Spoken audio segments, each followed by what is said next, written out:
Hello, my name is Mark Thompson and I'm the Executive Director of the Newport Restoration Foundation. Thank you for joining us for this second annual Collective Perspectives. This week's discussion is part of our ongoing effort to share the story of our exceptional collection of 18th century Newport furniture. Our Collective Perspectives programming this year is made possible by a very generous gift from an anonymous donor. In truth, the donations from countless individuals and organizations interested in the material culture and history of the 18th century are what allow us to continue our ongoing work at Whitehorn House. So if you're enjoying this program, I ask that you consider making a donation to the Newport Restoration Foundation. You can visit the NRF website, newportrestoration.org, and click on the word support. A gift in any amount is genuinely appreciated. Thank you again for joining us.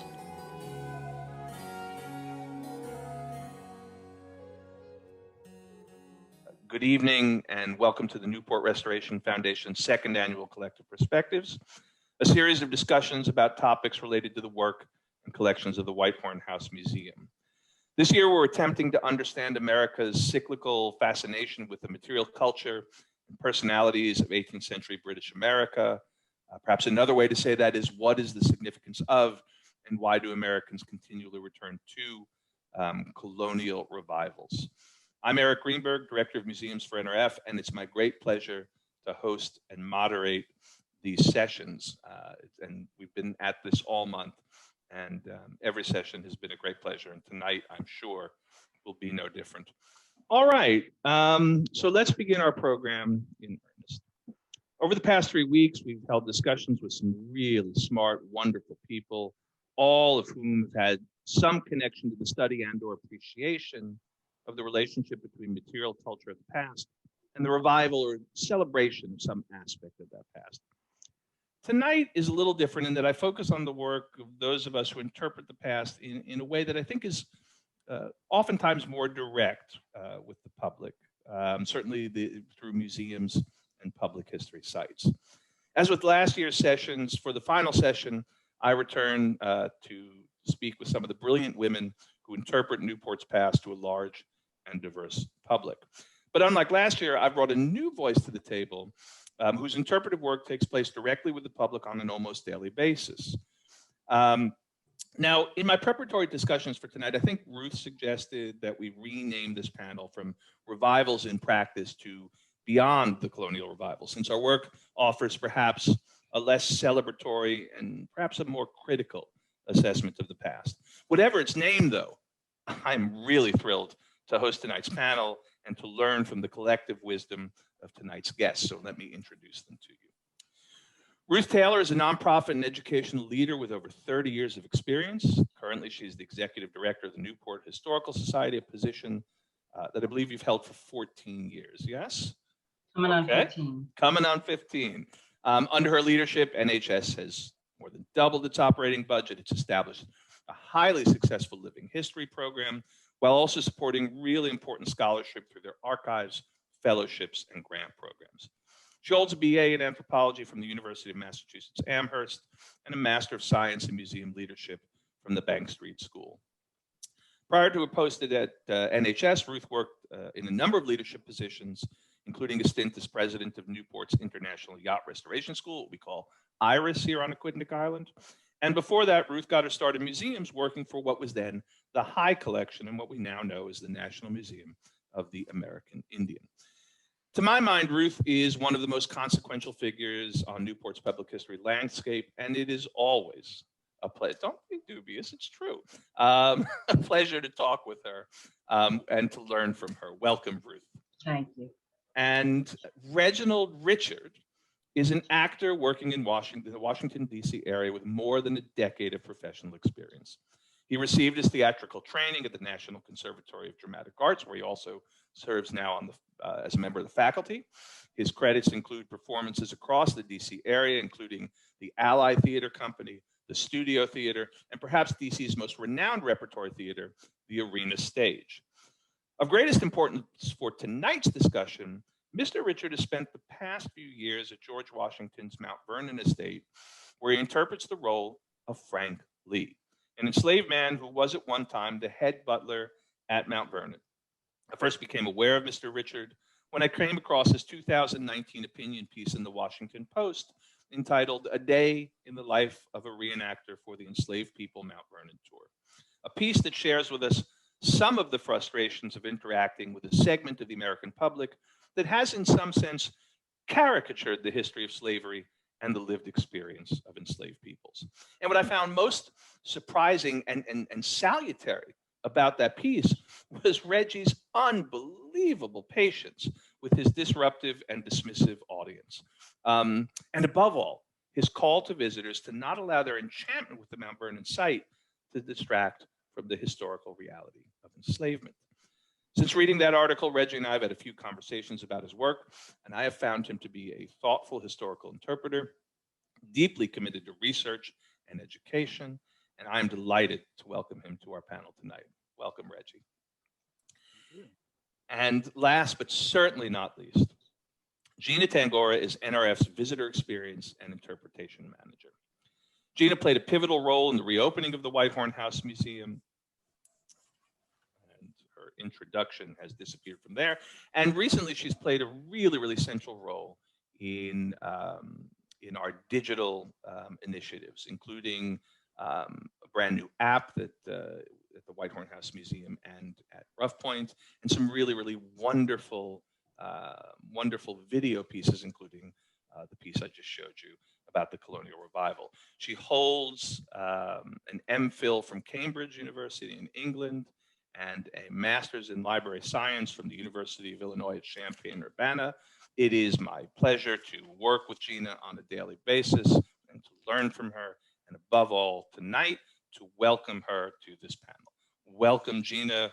Welcome, Reggie. Welcome, Ruth. Thank you so much for attending. And now my desk is a mess of papers. But I do recall quite clearly the first question that I wanted to ask all of you. Tonight, I think, is a little bit different from some of the other sessions that we've held, in that I think a lot of people understand what a university professor does, or a furniture professor or a furniture maker does. And so I was hoping you could spend just a brief moment, each of you, for the sake of our guest, to sort of briefly talk about what each one of you does and what your institution does with respect to 18th century history. Why don't we begin? We'll begin with Ruth, and then we'll hear from Reggie, and then Gina will speak next. Thanks for having me, Eric. Pleasure. The Newport Historical Society does interpret the full chronological scope of Newport's history, but there is no doubt that a big percentage of our time and our energy is spent on the 18th century. There are a lot of reasons for that. We have 5 historic properties in downtown Newport. They are all 18th century buildings. We have a Museum of Newport History, which actually does go up into the 20th century. But we have learned from surveying our audiences that their largest area of interest when they are with us is particularly the American Revolutionary period and the build-up to the American Revolution. So that does involve a lot of our time. And we engage with our audiences in a number of ways, and it allows us to have both the briefest of interactions and sometimes more intense ones. We do have the Museum of Newport History. We do walking tours, which are usually an hour and 10 minutes long throughout downtown Newport, one of our most popular offerings for tourists. We have our Living History program, History Space, which we do a series of small events all year round. And then at the end of the summer, this year it's going to be in September, we do a large reenactment, 80 people maybe. And we usually take up a big chunk of space. Sometimes it's Washington Square in downtown Newport. This year it's going to be around the grounds of the Great Friends Meeting House, which is also in downtown Newport, and up to our 18th century, or our 17th century house. on Broadway. So we occupy a big chunk of the city. And Reginald, I'm so interested to talk to you more about being an actor, because we think about what we're doing as a combination of historical interpretation and street theater.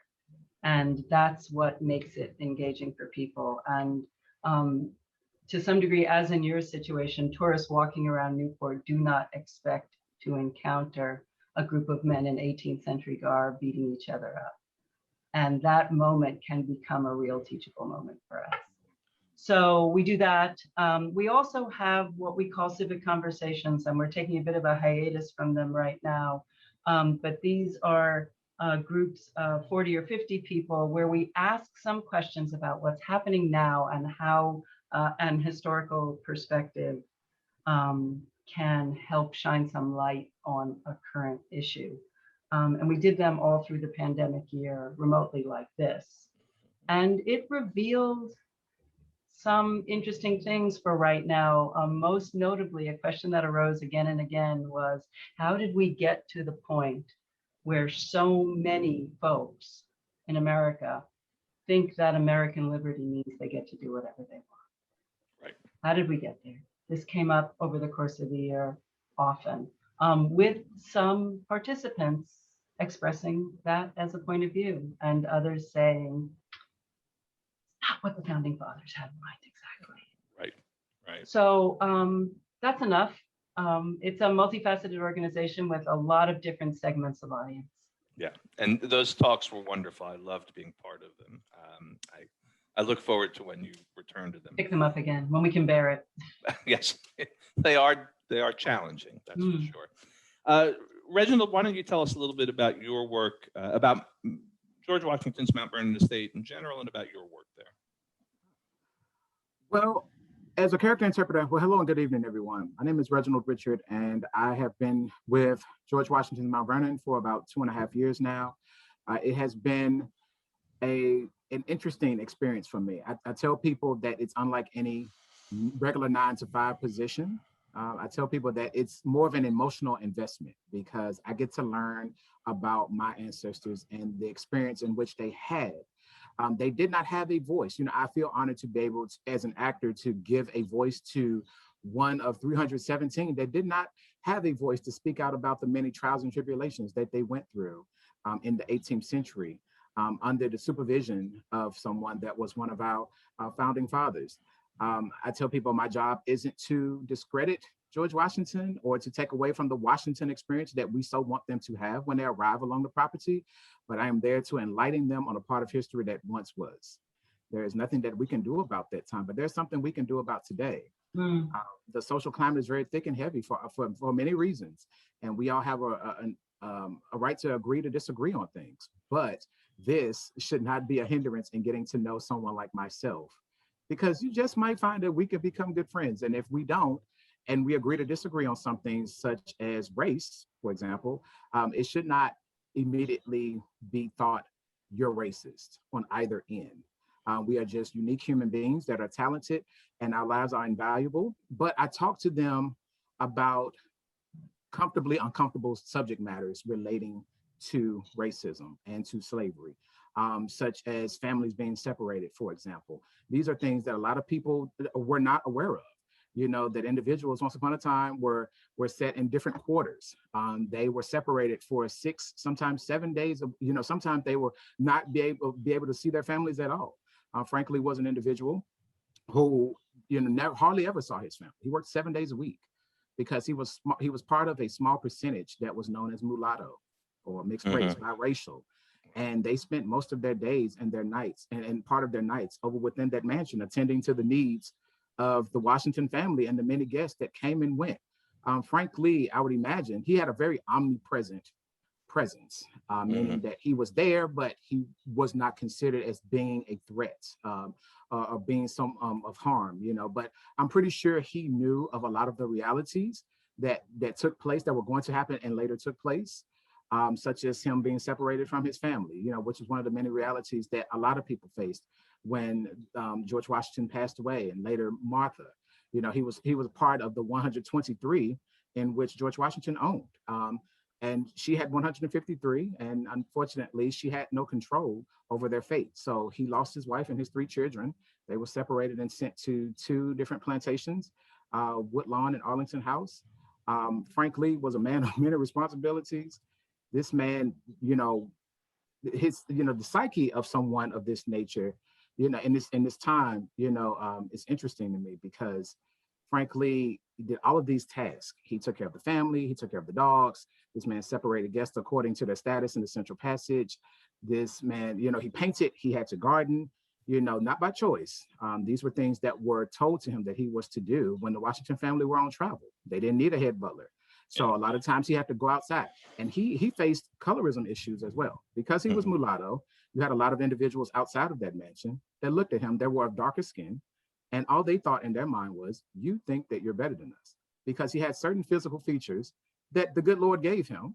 And he was orientated very early because they knew of his former plantation owner, like many, knew of his reality, knew what knew that life for him would be a lot more comfortable than it would be for most others. So they were orientated. They were taught how to read and write, for example. And frankly, one of his tasks was separating guests according to their status in the Central Passage. And I give people an example of that. And I was like, you can only imagine some of the things that he faced when you had individuals that did not have a letter of introduction, for example. Right. Letter of introduction was a means of, it was a part of polite society. It was a means of introducing yourself to the Washington family. And if you did not have that letter, you had to wait a little while longer than most others who did have that letter. And you either sat on the piazza, sit or stand, whichever you chose, or you sat in the main area. You can only imagine what Frank Lee had to experience when you had individuals coming to that property that traveled on horse and carriage and or boat. And for days, they traveled, for weeks, some people traveled, and to arrive and have a person of color to tell them that they could not see someone that they looked upon as, they had a certain connection to. And they imagine some of the things that he experienced. Right. Having to walk on eggshells and not being able to control the fate of himself, much less his family. Right. I'd like to think that he established a family on purpose because he came with nothing, like many. Yeah. And Mount Vernon has different programs in which they're utilizing myself and one other character interpreter. We're the only 2 African-American character interpreters on site right now. So, they utilize us in a sense to where they want us to give people the harsh realities in a certain narrative without stretching too far from the truth, without negating anything, without, making anyone out to be a villain, too much of a villain, and say, this is, you should be ashamed to represent this individual. We have walking tours that we give as well, called Through My Eyes. Through My Eyes is a tour, that's a walking tour that's about 45 minutes to an hour, in which we speak in first person, and we have designated areas in which we've chosen to take them. And we highlight certain aspects of that journey. Where Frank Lee talks about his wife. He talks about his children, his 3 children being the only 3 enslaved children having access to the East Lawn. We have indoor tours, indoor performances that we give, intimate indoor performances that we give on a daily basis. We have someone that portrays Tobias Lear, personal secretary to the general, myself, Frank Lee. We have someone who plays young Lady Washington. We have Caroline Branham, who was a seamstress. We also have story times that they do give. They have tours that they give, National Treasure tours that they give, because a lot of patrons are very excited about knowing that there was a movie that was filmed on that property. They have indoor performances that we give to larger audiences that I've been giving over the last month, and as well as the 3 others, with people from World Strides. And these are students from different walks of life that come to experience Mount Vernon for the first time. And we pretty much give the same narrative, but just to a larger audience. Right. Mount Vernon is, and they're allowing us as character interpreters to write scripts for future performances. I'm in the process of writing a piece called Mixed Company, which pays homage to Frank Lee, Joe, who was a ditch digger that existed once upon a time on that property, and Davy Gray, who was an overseer. Right. So, let me interrupt for a sec, Reggie. Oh, yes, no, it's fine. First of all, that noise you heard is apparently Ruth has a neighbor with a souped up car. And I also want folks to know that You can see Reginald in action through a recent Facebook Live stream that he did that you can find on YouTube. And now that you're sort of meeting him in person, the difference between who he is here and who he is frankly is really quite astonishing. You're a very fine actor. Let's quickly have Gina sort of respond to this question about what is it that we at NRF do with respect to the 18th century, and then we'll move into some other questions. All right, well, yeah, thank you. I'm excited to be part of this conversation. So my job in visitor experience and interpretation is, I guess, broadly speaking, a way to, I do a lot of thinking about how to make our museum spaces in particular as accessible as possible to our visitors. So that's everything from the tours you follow, to the signs you read, to the audio you listen to the videos you watch, and really trying to activate the spaces and make them more interactive and engaging. So that's really broadly speaking. And then we manage, I guess, 2.5 museums. I don't know if that's fair. That's what I typically say. Space, yeah. So I guess unlike the other two panelists, we do obviously engage with stories of the 18th century, but a large majority of the work we do is not about the 18th century. And a lot of our visitors come to Rough Point, which was the Newport home of Doris Duke. And we tell the stories of the lived experience of the people and animals who lived and worked at Rough Point. But yes, at Prescott Farm, which is originally designed to be a living history museum, and it is not anymore. It's a collection of architectural buildings, most of them from the 18th century, some from the early 19th century, and it has gardens now that are managed with our partners, the URI Master Gardeners, and there's sort of these reinterpretations of colonial gardens, and they focus on, we focus on now, although we're thinking about updating our interpretation for Prescott Farm as well, but on foodways and also stories about Revolutionary Rhode Island. And then, of course, Whitehorn House Museum is a museum now that we have done a lot of rethinking about. As Eric said before, it was opened on the eve of the bicentennial celebration of the founding of the US, and it's been a long time since then. So we've been rethinking the stories we tell there as well. And we tell stories about the 18th century Newport and the Atlantic world through stories about objects, particularly furniture and decorative arts, etc. So, and in terms of how we do interpretation is mostly through either guided experience or self-guided experiences that are facilitated by tour guides and signs and other interpretive interactive materials. Yep. And I think I would also add that one of the things that Gina and myself and others on the staff are sort of really interested in is thinking about a more inclusive history of the 18th century. So an 18th century history in Newport that includes people of color, that includes Narragansett peoples, enslaved peoples, stories of women. We're really interested in that much broader canvas about the 18th century. Now, this whole series began as a sort of inquiry into the colonial revival or colonial revivals. And I just wanted to sort of ask this question. So last week, Dennis Card described the concept of the revival as an attempt to restore something that's gone away. And then Gina actually in her video talks about revival as the presentation of a past that's that we see over and over again, so that it feels even more true than history. It becomes a story or a legend that is more true than history, which I thought was a really interesting expression. And I wonder that all of us sort of work at institutions that engage with that work in some sense. And I was just wondering, has your institution, either in the past or in the present, done that kind of work, done that kind of attempt to restore the past in a way that is either, I don't know, concrete, right? Something that we sort of feel, or excessively celebratory. I mean, what are your thoughts on that? Gina, I mean, you have done a lot of work studying NRF and its interpretive work. So are we a revival institution? What are your thoughts on that? Yes, I was going to say, I'm going to share, I think I can share my screen, right? Nope, I cannot. I can help you with that. Like some visual aids. Now you can. Yeah, but I think I would argue that sort of the whole project of NRF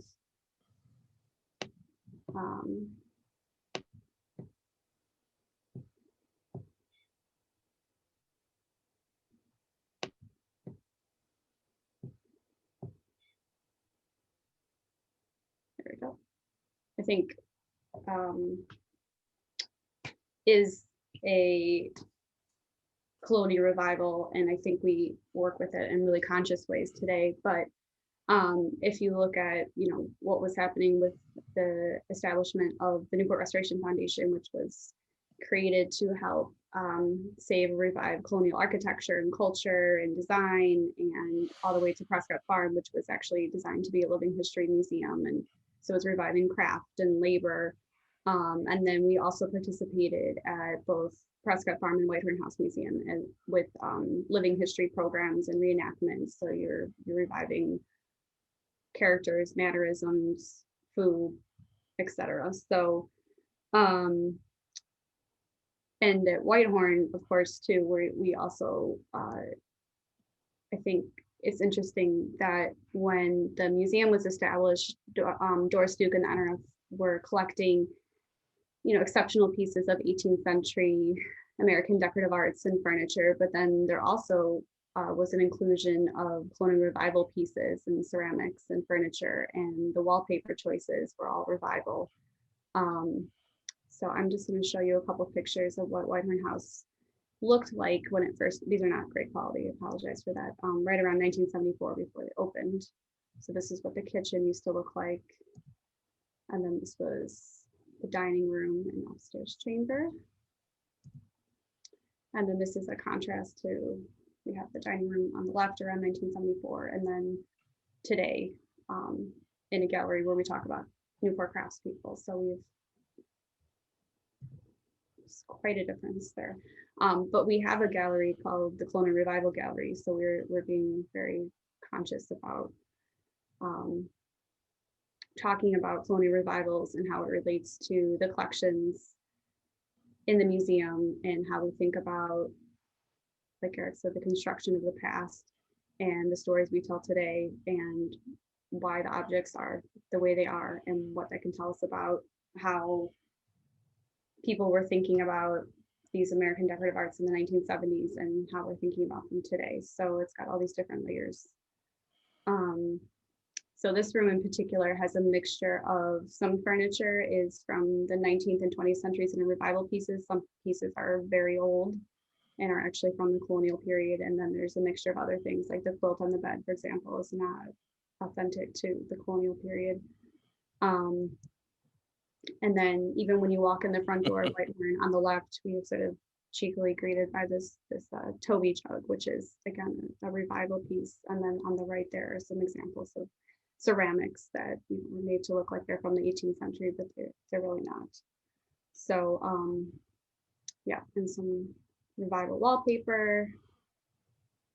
And then and it's also interesting too, because as our focus has changed, what kind of stories we're telling and why. Yes, we have there have been items that have been de-accessioned over time, and so that's why I have this picture of this lovely spinning wheel, which used to be part of the collection at Whitehorn and isn't anymore. And then basically a lot of the objects, or all of the objects that were at Prescott Farm, have now been made into educational teaching materials instead of seen as museum objects as well. So there's been a big change over time. And yeah, this is an example of Prescott Farm, where this is not where what the guardhouse looks like today, but at one point it was sort of interpreted as if you're walking into the middle of 1776, and the soldiers are still quartered there, cooking on the hearth. And then I found these interesting images of this before Eric and my time, but yes, apparently we had some very lively reenactments too. Prescott Farm.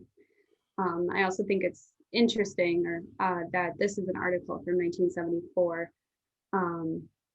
that is talking about the opening of Prescott Farm, and there's a picture there of the miller, because there used to be a miller on site who would actually, he lived on site as well with his family, and he would, the mill was an actual working windmill. And then when students on Aquidneck Island, or actually this is off Aquidneck Island because they're from Jamestown, but in the Newport County were getting ready to celebrate the bicentennial, they were going on these educational field trips, and one of them, of course, was to Prescott Farm. So always sort of been tied into this idea of colonial revival. And we have objects today like these two. This is a mantle clock of George Washington. It's a commemorative piece, so it's from the early 19th century. And then piece on the right is also from the 19th century, and it is a very romanticized, not accurate depiction of the old stone mill in Newport. And you notice that there is a indigenous man in this scene as well. So these objects are still on display, and we interpret them through a very different lens than I think they were originally, when they were first originally placed in the museum. So. Great. Well, beautiful. So Ruth, you know, there's a long history at Newport Historical Society. It existed before any of us, I think, were on the island. To what extent has your organization been involved in that kind of revival, that kind of restoration of a thing that's past, in an effort to sort of make it, as maybe even as Gina said, this legend that becomes more true than the past? Right. So the Historical Society wasn't founded in 1854, but it split away from the Rhode Island Historical Society in 1854. So, you know, we were coming up to the centennial, and historical societies were being founded all over the country. And in our case, and I think in many cases, there were these sort of two distinct threads. There was this sort of desire to preserve the scholarship of the founding, right? So there's, you know, papers start to get collected, and, you know, men are sitting and drinking port and reading letters from 18th century forefathers. And then there was this real colonial revival side to it, where people are having pageants and, you know, putting on costumes and actually putting on the 18th century clothes in the collection and altering them to fit their 19th century bodies. And all of this is happening at the same time. And I wanted to jump back a little bit because there's something in particular I want to say on this, but I want to jump back to what Dennis Carr said. And, you know, I adore Dennis, and I disagree with him at my peril, but I don't think that that's a really good definition of colonial revival, to say it's, or that revival movements are to restore something that's gone away. Mm-hmm. I think that the revival movements in our field, I mean, you can't wake the dead, right? They're not coming back. It is this sentimental, it's a desire to put yourself in a sanitized past. You want to tear the fabric of time and go back, but you want to avoid anything interesting. You know, this sort of sanitized version. And I think what a lot of us are trying to do now, as we interpret this very same period of history in a very different way, is in fact to pull the past into the present a little bit, to not avoid the whole story, the connections, to not try to escape from life into the sanitized past, but rather to pull the actual past into the present where nothing is sanitized. And honestly, I think, you know, one of the great pieces of public history that's not colonial revival is Hamilton. There's an opportunity to pull the past into the present in some very real ways. And for those of you who don't know us well, Eric and I argue about Hamilton regularly, but so I'm bringing it up for you. I don't know that we argue, we disagree, but that's another story. But I think that that has become what organizations like ours are trying to do, not to, you know, to allow you to have a past fantasy, you know, put your goggles on and play football with the pros, but actually to have a real conversation about the past and to pull some of the past into the present so that we can make a connection.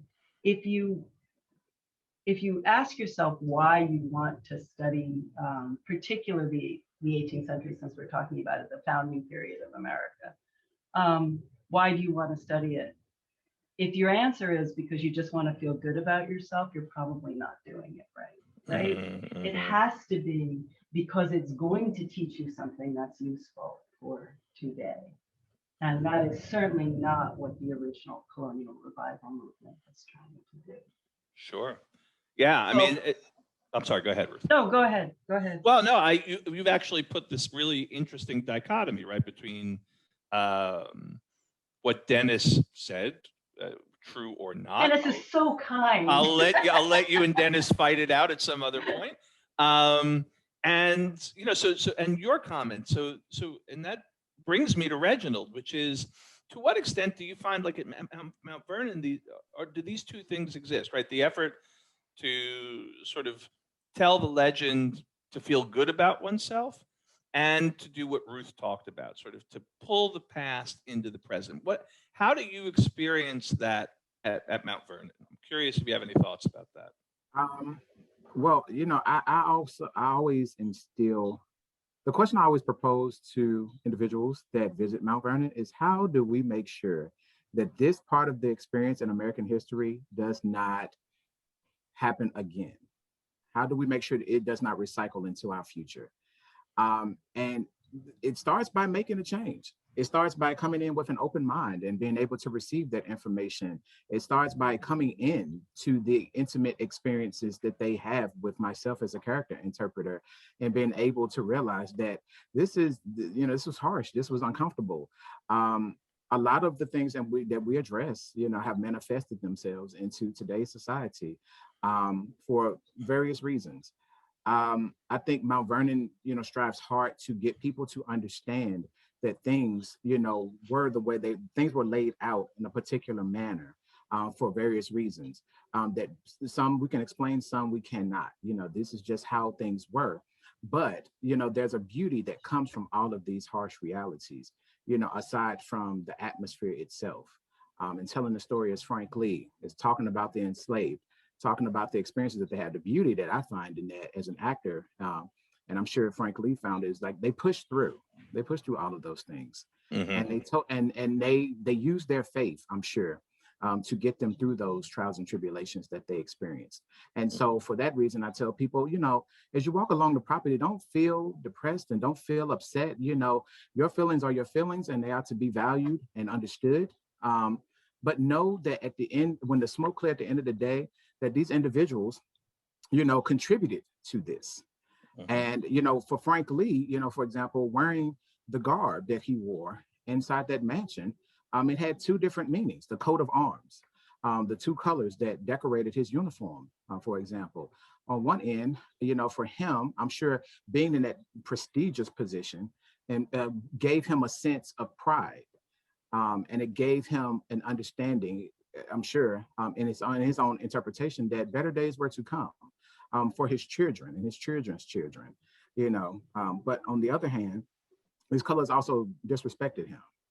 These colors also showcased him as property, and how he dealt with that, I'll never know. But he, for him to be able to do that on a daily basis, it speaks volumes about the type of person that he was. Mm-hmm. It speaks volumes about, how he maintained, so, for me, as I tell people, it's an honor. I have a lot of people to walk up to me and say, "Oh my gosh, young man, aren't you hot?" And I say, "What's my on my face?" I'm like, "Yes, absolutely, I am." But the difference is I have a choice. Because of them, I am. Right. Frank Lee didn't have a choice.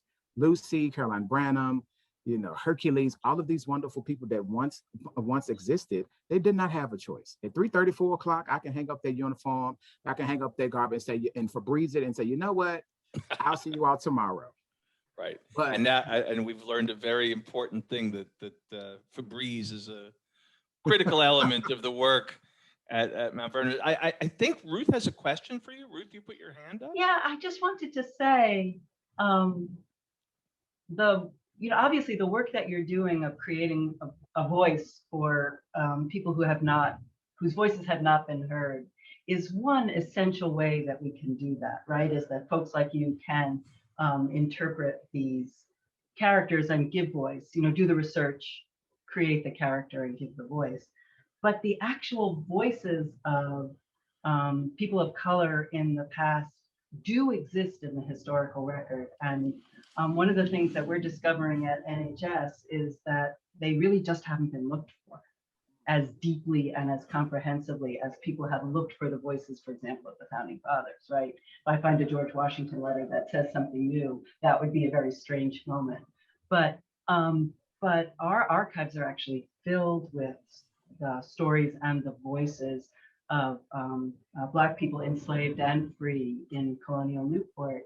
And we're doing a project right now with remote researchers, basically combing through our archives, looking for the mentions and the names, and then making connections. And we're finding stories about people, for example, struggling to marry the person they want to marry when they've been told to marry someone else, or are struggling to free their kids, or and these stories are going to so enrich and change, I think, the perspectives that we have. So there are two tracks here to do this work, and I just think it's a kind of great moment to be doing this kind of work.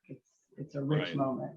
Yeah, Reggie, I want to, in our discussions together, you said something that I had never really thought about before in sort of framing Mount Vernon, which is to say that, we know Mount Vernon was an active plantation. You have said to me, Mount Vernon continues to be an active plantation, right? That's really something I hadn't really thought about. And so I guess if you could sort of explain that comment a little more and tell me what it feels like as an African American in this country to be quite literally, in your own words, working on an active plantation. It can at times be. This is where I speak about some of the things manifesting themselves. And so for me, when I started, I did not know if I would be able. We have frozen again. It seems that talk about these. There you are. You're back. That once existed. Can you hear me now? Okay. Yes. Yes. Okay. So, my thing is when I go onto the property, I've had a lot of actors to express to me, people of color, and to express to me that because of their personal feelings, they choose not to visit Mount Vernon. And that's, to me, I feel like that's doing a disservice to yourself because you get, you're looking at it from one lens, but I understand and I respect their decision. But as I started to work there, and I'm totally in debt to Mount Vernon. I love working there, I do. But there are moments where it's like when you deal with some of the things in which I dealt with, which caused me to write that piece in 2019. And you feel like you don't really have a show. Sometimes you feel like you don't really have a shoulder to cry on, because myself and Miss Brenda, we're the only two people of color as character interpreters there at Mount Vernon. And so when you look at the people who have the higher positions, these are people who are white people, and it's uncomfortable at times because Miss Brenda and I have had these conversations, and she's a wonderful woman. She's been there for 15 years. And I say sometimes, it is so uncomfortable to go to someone to speak about certain things at, several different times, that you feel like you cannot compare, you feel like you can't share that experience because they're not living that experience in which you have to experience as an African American, as a person of color. You start to feel like that, and you feel like, well, I don't know if anything is really going to be done. I'm not saying that it is not handled in a certain disciplinary action. They do what they can to better the situation and make it comfortable for us. But this is a conversation I've also had with my boss and my boss's boss. We had a discussion about this about a month ago, and they asked me my personal opinion about working there. And I said, I absolutely enjoy working there, but this is how I feel sometimes. And I don't want to say, well, you're not doing your job, because they absolutely are. They're wonderful individuals. But I said, this is just how I personally feel sometimes, You know, it's just like being only one of two African Americans. You know, it's like a lot of that load is put on us. There's a certain expectancy. You know, we're walking around a live plantation where at any given moment, you have individuals that have that, what I call make America great again thought process. And it becomes unnerving and uncomfortable for you as a character interpreter because you're trying your best to do your job. And I've come with the understanding that as an actor, you can do all of the things, you know, that come with the job of an actor, you know, building that arc and telling the story, figuring out your object. What is your objective in telling these individuals this story? You know, what is the intent? You know, grasping the emotional aspect and telling a certain part of that story. Some individuals come onto their property and they already have their mind made up on how they feel about certain things. And there's nothing that you can do about that. That does not make you a bad actor. They've just made up their mind on how they feel. And that's okay. You know, and then you have some people that you give that performance and you make a difference in them internally, you know, emotionally, you know, it does something to them. And, you know, they'll approach you and comment on that. You know, it's like, these are things I did not realize. But what a lot of people don't realize is that as a character interpreter, as much as I enjoy it, you know, there's some things behind their position that makes it uncomfortable because I start to feel like, frankly, a lot of times. Sure. You know, because I'm only one of two African Americans, I have a lot of tasks that are given to me. Right. Yeah. You're working on a historical landmark, but let's call it what it is. It is a plantation. Yeah. It is a plantation. I want to ask. I'm sorry, Reggie. Did you have something else you wanted to say? No, it's fine. No, that's it. Okay. I wanted to ask Ruth and Gina, because what Reginald's done is this sort of really beyond the very personal stuff, which is really quite, it's gives me a lot to think about with respect to how interpreters interpret history, right? The challenges that all of you face. But there is this physical place, right? Mount Vernon is a physical place, and it's a benefit and a burden, right? At Newport is a physical place as well, with many benefits and perhaps a few burdens, right? And as I've been in Newport for a few years now, there's something about Newport. There's something about the aesthetics of Newport, about the buildings, about, and maybe it's also the lore, the legend of Newport, and its engagement in the years during the war, the people who were there, its role as a loyalist site. But sometimes I feel like it makes it actually, it's a benefit to telling 18th century history, but sometimes it's really, really hard. It makes it harder to tell 18th century history. And, particularly that revolutionary moment. And I wonder, Ruth, what are your thoughts about this? I mean, I actually know you have thoughts about this because I shared this question with you. What are your thoughts about why, if it is hard to tell the story, why is it hard sometimes in Newport to tell that story? What are your thoughts on that? It's easy to suggest that the built environment is so dominated by the mansions of the Gilded Age that it kind of sucks all the air out of the room, but that isn't really true. Right. There's a tremendous amount of historical fabric that predates, the 1880s, 1890s. I think it's not the physicality of the place as much as it is the kind of persistent culture, but it's a culture that developed more recently than we know, I think. In the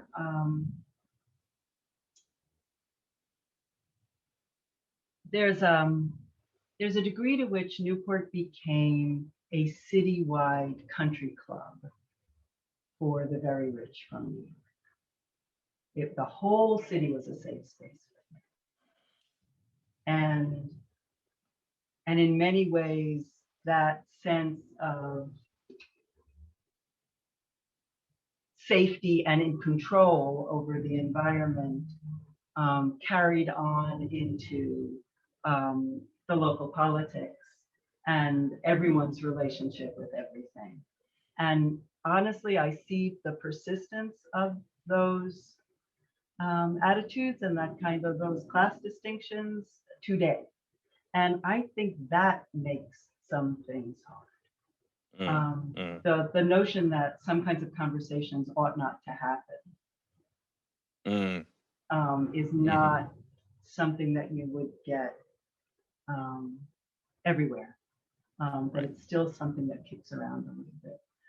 But having said that, there are so many people who are breaking through that now in all kinds of directions, that I just don't know if I share your sense of it being hard. Yeah, I mean, I think that's a good point. I'm not sure that I'm saying, right, it's a blessing and a curse, right? I mean, I think, and of course, given that choice, focus on the blessing. But there is, how do I say this? Those of us, and in fact, this is going to lead to a question. Those of us who study the past typically do so critically, by which I mean not that we criticize people, but that we bring a critical faculty to things, that we understand the past, both for the benefits it brings and for the challenges that the past presents. Sometimes I find at least our visitors, the tourists who come to Newport, are particularly interested in the benefit, in the good, and perhaps less so in the bad. Though, Ruth, you've told me stories about people who are looking for the bad and can't find it and actually give you a hard time about it. But I guess that's my question, right? Is that the people who come to Newport, the people who come to Mount Vernon, come with expectations. They come a lot of baggage. Right. They come with beliefs. They come with things they think they understand about the 18th century. Oh, yeah. Those of us who study the past come with an entirely different set of expectations and information. There's this divide there. And so I'm wondering, how do we bridge that divide, right? So Gina, why don't we start with you? How do we take this, these fairly romantic visions of 18th century America, these fairly staid interpretations, dare I say at times, these fairly white interpretations of American history? Yep. Yeah, and how do we bridge that? How do we maybe even fix that? What are your thoughts? Well, easy. I mean, in 20 words or in 20 words or less. I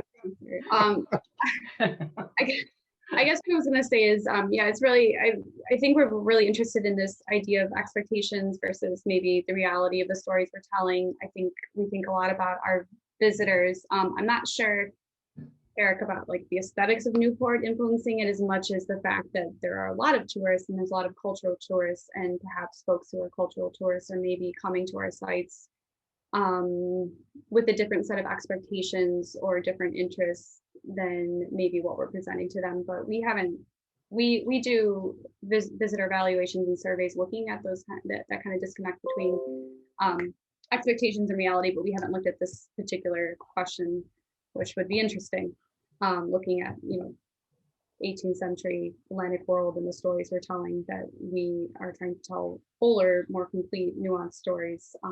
That anyway, all that is to say is I think there are going to be some people that that disconnect or is going to cause them to maybe shut down and not be able to engage with the stories we're telling. But I think for other people, that's really a great opportunity, because I think where that disconnect happens is a real moment where you can, it is a moment of provocation, and we can provoke curiosity and inspire people to think critically, because like you said, most people who are visiting us aren't trained historians and don't come with a set of tools to be able to think critically in the ways that we have been trained to do that. So I think that's helping bridge that divide, that we can equip them with a set of tools to help them think through what might be considered more quote unquote difficult stories for them, just because there's such a disconnect between the way they may have learn the facts and what the facts actually are. And then, how we do that, I think in our institution in particular, we do it through objects, start with the object and connect it to people's lived experience. And I think that's a way to get people inspired by the the human aspect of it. We're not just looking at a piece of furniture that's, a really beautiful, well-crafted piece, but what does it say about the person who made it? Where did the materials come from? How many hands shaped it? What was it, who purchased it? How was it displayed? How was it collected? How did it end up here? And I think connecting it that way through something that might, there was a hook to get them into the building, presumably, whatever that was. A lot of times, at Whitehorn, I think it's actually the building itself. Sometimes they're interested in a particular piece of furniture, but then, so that's the hook that gets them in, and then we can start there and then kind of pull them deeper. And maybe not everybody's around for wants to go along with that. But I think that, I don't know. I would argue in the past 5 years, I think mainstream or maybe just white America has been more interested in these complexities and more nuances and want something that is beyond, what the, our romanticized version of the past, and realize that it is constructive in a way. Yeah, and as you have reminded me almost since the day I got to Newport, right? Furniture is something that we can all relate to, right? So it helps bridge some of that gap. So Ruth, how do you do it at NHS? What are the ways in which we bridge the gap between the expectations and the reality? A little bit at a time. I mean, it's a deeply unsatisfying answer, but I think it's the only answer. As I mentioned at the beginning, some of our visitors were able to engage with deeply and have, sort of those dialogic experiences that you might want to have. And some people, we're seeing them for half an hour or less, and we don't have their full attention at that time. And I think you just have to relentlessly tell the comprehensive story. I just don't, an argument I've often had with folks is, we don't really do an African-American or Black history tour. We try to weave that into everything we're doing, because I don't want people to have the opportunity to opt out of that tour. I don't want them to come. No, I want to take the white American history tour. So, I mean, we highlight the history of indigenous people and the history of enslaved people all the time, but we'll pull it out and shine a spotlight on it in some programs. But I wanted to say something else too. We sort of make the assumption that most of our visitors are white, and the truth is 90% of our visitors, generally speaking, are white. We do a lot of surveying. But this year in particular, I'm going to tell you it's not 90 anymore. And the people who come to visit us who are of color are expecting to see their stories. Right. And are going to be damn disappointed if they don't see them. And I think that's really good for everybody and really good for Newport. I hope other institutions are seeing what we're seeing. Yeah, I mean, I don't, the traffic is such that during the week it's hard, it's actually hard to go to Whitehorn House and see what's going on. You have to walk, Eric. That's a long walk, but you're right. I used to be a New Yorker. New Yorkers are known for walking. And Reggie, I know that, in your piece for the Post, right, you talked about this particular challenge, right? I mean, you talked about a very specific moment that was, frankly, I don't know how you put up with it, but that one specific moment, as you point out in your piece, is about a broader thing, about expectations versus reality. And so I just wonder, how do you bridge that gap? How do you do that work? By being there and just telling them the truth. Mm-hmm. That's the best answer. My job is to, again, come in there and just give them those comfortably uncomfortable realities. Mm-hmm. And to also help them understand that these individuals are unique and invaluable, just as we are. And they strived for there to be better days. They strived for there to be a comfortable future for their future, for the people they brought into the world. And so that, that's me telling those stories and helping people understand that, throughout it all, it is not for one particular, group to figure out these issues. It is for all of us to figure out, because we all have to live comfortably in this planet.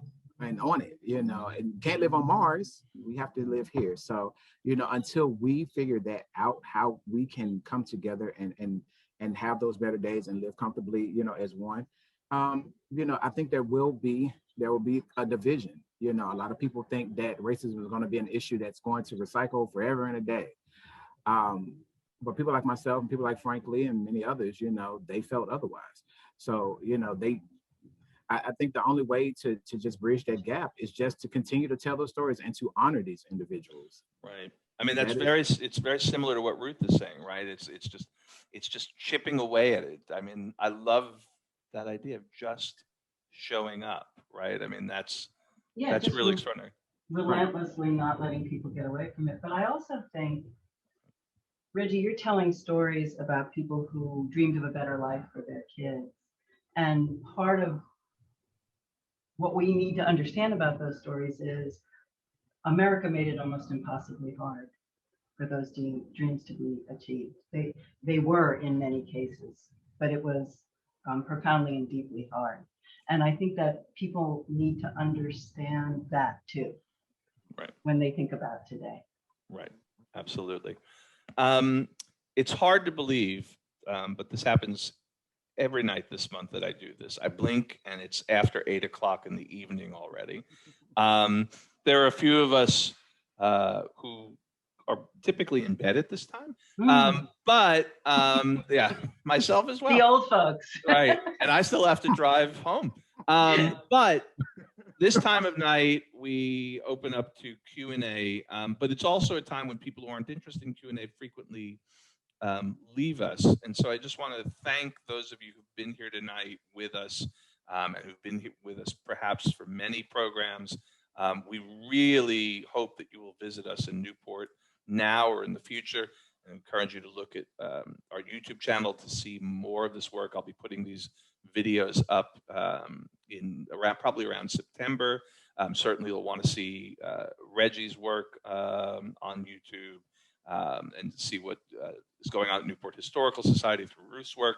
But I do know there's a question. Caitlin, do you see the question?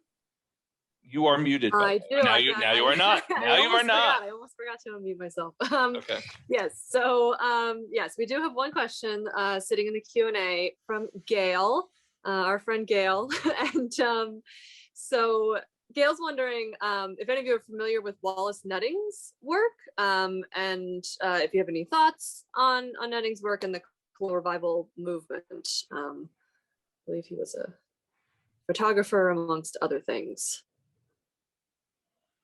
Ruth, do you have any thoughts on Nutting? I don't, I think, have meaningful thoughts on Nutting. Right. I have no objection.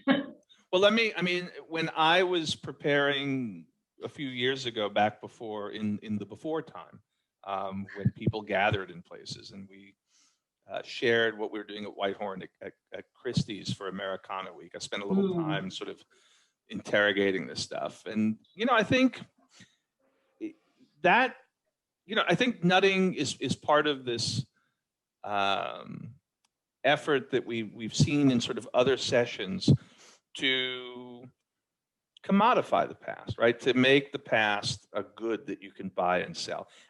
As I say it, though, of course, I hear the contradiction in someone who sells tickets to a museum to say that. I feel like there's something different. I feel like, well, no, we are academics, and so that's different. But no, Nutting certainly saw himself in that light as well.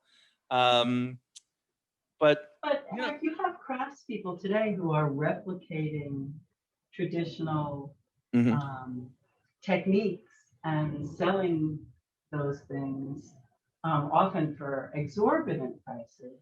Right. Well, we had two of them on our second session, right? So yeah.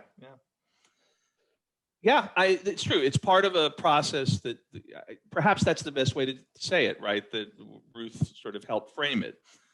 This Nutting is part of a long tradition of selling the past. Perhaps something that even your most dedicated academic does in terms of selling their historical monograph, right? So I guess he's part of the same tradition that we're all part of, which is I thanks for getting me there, Ruth, because I really hadn't thought that one through. And Gail agrees with me, so now I've got all kinds of backup and validation. Did we have any other questions tonight? That was strictly Gail. Not so far, yeah. Okay. Well, I think then we're going to call it a night. Let me just say that the past month has been a great experience for me, a great learning experience. I hope that for those of you who've been attending regularly, or even just one session, that it's been a great learning experience for you. We've been really fortunate to bring smart, capable, interesting, creative people to these discussions. And anytime I can bring smart people together to talk about a topic, I think we all benefit from that, right? It's in essence one of the things that Ruth has been trying to do with the Civic Conversations as well. We hope that we will be doing this in person in 2022. That's certainly our goal. And at some point, Ruth will need to schedule a Eric versus Ruth Hamilton discussion. I loved Hamilton as a play. It's a different debate. We'll talk about it at some other points. But I just want to thank all of you for the first of all, in a selfish way, for the great gift you give me of the opportunity to learn from all of you. Second, for sharing your wisdom with the visitors, the audience who've attended these sessions and who will continue to attend them through YouTube. I want to thank all of you who've attended these sessions for taking the time to learn something new, to dive in and investigate these things. I hope you'll visit all of our institutions. Naturally, I'm kind of biased towards NRF, but when you're in Newport, I certainly hope you're visiting Newport's History Museum. And I don't know if the building up on Turo is open to the public right now. Well, you have the exhibition in there, don't you? We do, and it is. Right.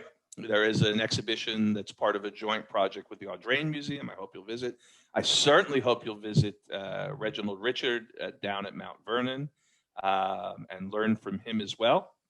And so I just want to thank everyone for spending the month with me or for spending a night with us. And everyone have a good night. And we will see you again in 2022. Thanks very much. Bye. Good night. Good night.